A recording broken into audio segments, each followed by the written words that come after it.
আমি নিয়ে চলে এসেছি রান্নার ভিডিও। তো আজ আমি তোমাদেরকে দেখাবো এগ গ্রেভির রেসিপি। তো দেখতে থাকো আমি কীভাবে বানাই। ডিমের বানাবো। ডিমটা আমি ভালো মতন ধুয়ে নেব, সেদ্ধ দিয়ে দিলাম। ডিমটা সেদ্ধ করার সময় আমি একটু নুন দিয়ে দেবো। ডিমে আমি আলু নিয়েছি, দেখো একটা ছোটো আলু, দুটো মাঝারি সাইজের আলু।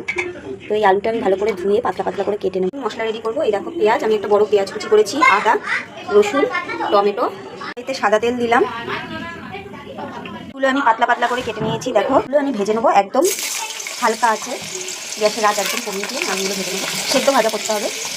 হয়ে এসছে, দেখো একদম সেদ্ধ ভাজা হয়ে গেছে। এটা কিন্তু একদম নরম হয়ে গেছে। এবার আমি এটা নামিয়ে নেব। এতে আমি দেবো সর্ষের তেল। তেলটা কিন্তু গরম হয়ে গেছে। এবার আমি পেঁয়াজ দেবো, পেঁয়াজ কুচিটা দিয়ে দেবো।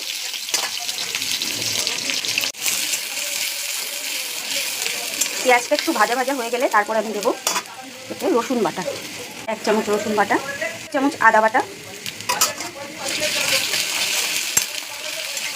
দিয়ে দেবো টমেটো কুচি। কুচিটা দেওয়ার পরে আমি দিয়ে দেবো একটু নুন। নুনটা দিলে টমেটোটা একটু নরম হয়ে যাবে। দেবো একটু জিরে বাটা,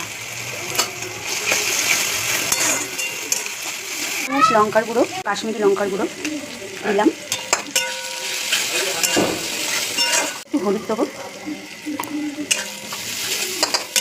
মশলাটাকে ভালো করে কষিয়ে নিয়ে প্রায় হয়ে এসছে কষা। মশলা থেকে তেল ছেড়ে দিয়েছে।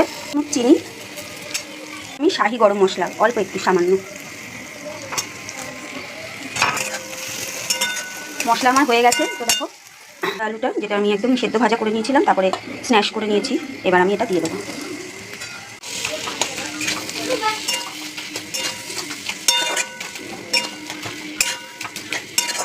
ডিম সেদ্ধ করে আমি কিন্তু ডিমটাকে কেটে নিয়েছি। এবার আমি এতে একটু নুন দিয়ে দেবো। সব কটা ডিমে অল্প অল্প নুন দিয়ে দেবো। গোলমরিচের গুঁড়ো দেবো। অ্যারারুট গুলে রেখেছি, দেখো এতে কিন্তু নুন, অল্প একটু নুন আর গোলমরিচ আমি দিয়েছি। এরকম পাতলা করে গুলেছি। ডিম আমি গুলে রেখেছি, এর মধ্যেও সামান্য পরিমাণে আমি একটু নুন দিয়েছি আর একটু গোলমরিচ দিলাম। এবার আমি ডিমগুলোতে আলুগুলো লাগিয়ে নেবো এইভাবে।